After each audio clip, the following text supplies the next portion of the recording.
आज की साखी शुरू करते हैं साथ संगत जी। आज की इस सुंदर कहानी में हम बात करेंगे कि जीवन में अमीर कैसे बन सकते हैं।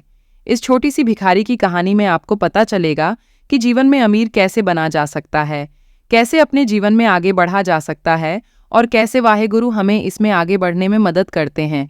कृपया इस वीडियो को अंत तक ज़रूर सुनें।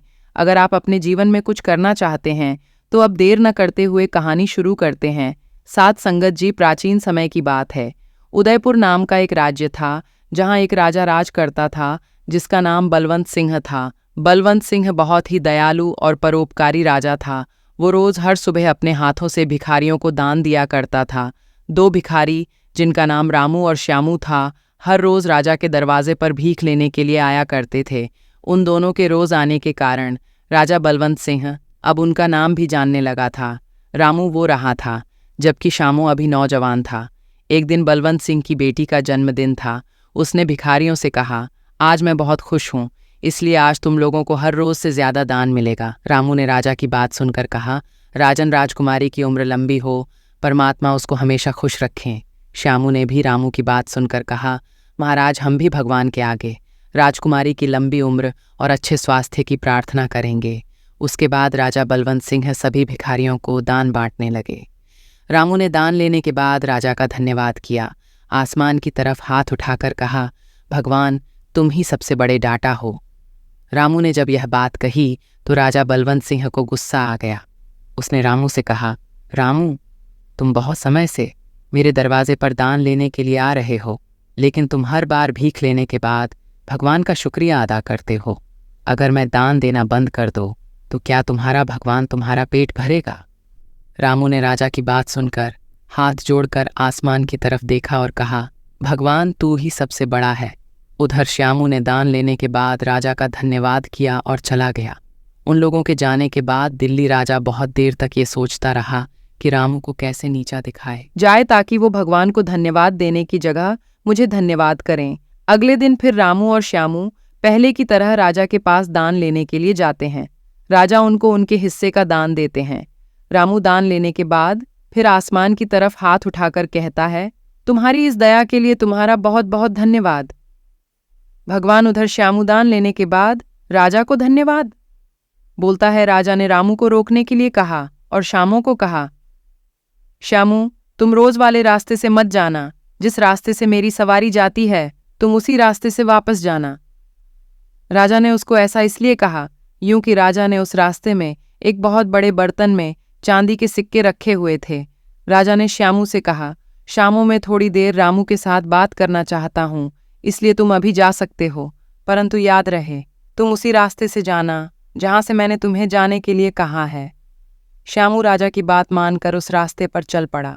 कुछ दूर आगे जाने पर रामू ने सोचा, राजा कितना दयालु है, कितना महान है। आज राजा ने मुझे उस रास्ते पर चलने का अवसर दिया है जिस पर राजा जी खुद जाते हैं। ये सोचकर श्यामू ने आंखें बंद कर लीं और रास्ते पर चलने लगा। श्यामू आंखें बंद करके चल रहा था, इसलिए उसे वह बढ़ता नजर नहीं आया जिसमें राजा ने चांदी के सिक्के रखे हुए थे। उधर राजा ने देखा कि श्यामू को गए हुए काफी देर हो गई है। तब राजा ने रामू से कहा, रामू, श्यामू अपने घर चला गया होगा, इसलिए अब तुम भी जा सकते हो, लेकिन याद रखना तुम भी उसी रास्ते से जाना जहां से मैंने रामू को जाने के लिए कहा है। रामू ने राजा से जाने की अनुमति ली और उस रास्ते पर चल पड़ा जहां से जाने के लिए राजा ने कहा था। रामू अभी थोड़ी ही दूर गया था कि उसे एक बर्तन नजर आया जो चांदी के सिक्कों से भरा हुआ था। रामू ने उस बर्तन को उठाया और आसमान की तरफ देखकर भगवान को धन्यवाद किया और वापस अपने घर चला गया। सात संदर्भ जी, अगले दिन सुबह जब राजा अपने महल के दरवाजे पर आया तो उन्होंने सोचा कि खजाना मिलने की खुशी में श्यामू की आंखों में अवश्य ही चमक होगी। लेकिन जब राजा ने श्यामू की तरफ देखा तो श्यामू एकदम शांत खड़ा हुआ था। राजा यह देखकर अपने आप पर काबू नहीं रख सका और उसने उत्सुक होकर श्यामू से पूछा, श्यामू, तुम्हारा कल का दिन कैसा था? क्या रास्ते में तुम्हें कोई चीज मिली थी? श्यामू ने कहा, नहीं महाराज, रास्ता इतना सुंदर और मनमोहक था कि मैंने अपनी आंखें बंद की और चलता वह अपने घर पहुंच गया। राजा राम की बात सुनकर समझ गया।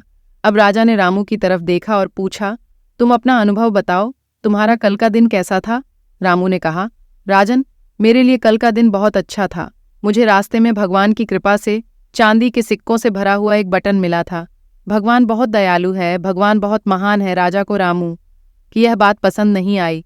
राजा ने सोचा कि रामू को किसी भी तरह से यह महसूस कराना चाहिए कि भगवान नहीं, सबसे बड़ा दान देने वाला राजा बलवंत सिंह है, जो सबका डांटा है। राजा ने इसका उपाय सोचा और पहले की तरह उन दोनों को 1 सप्ताह तक ऐसे ही दान देते रहे।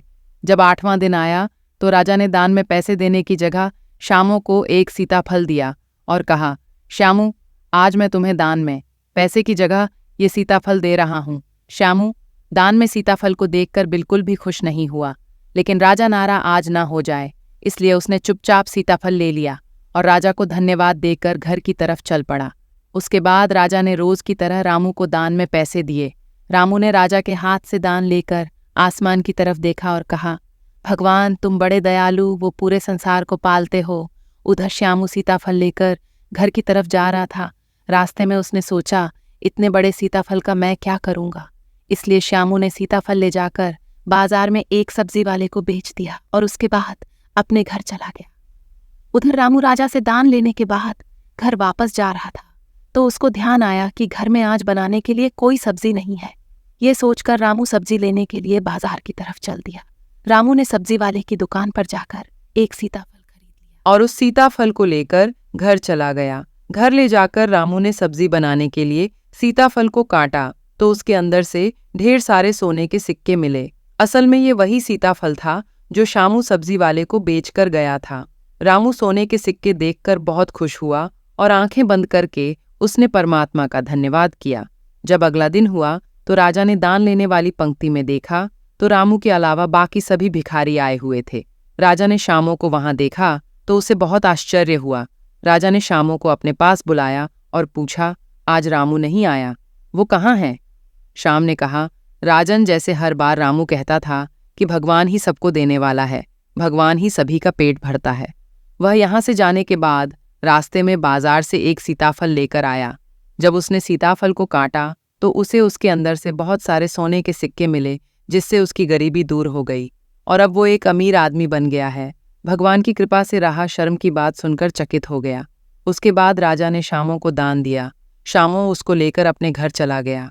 श्यामू के जाने के बाद राजा अपने दोनों हाथ जोड़कर आसमान की तरफ देखते हुए कहता है, हे भगवान, तू ही सबसे बड़ा देने वाला है, पूरी दुनिया का पालन करता है।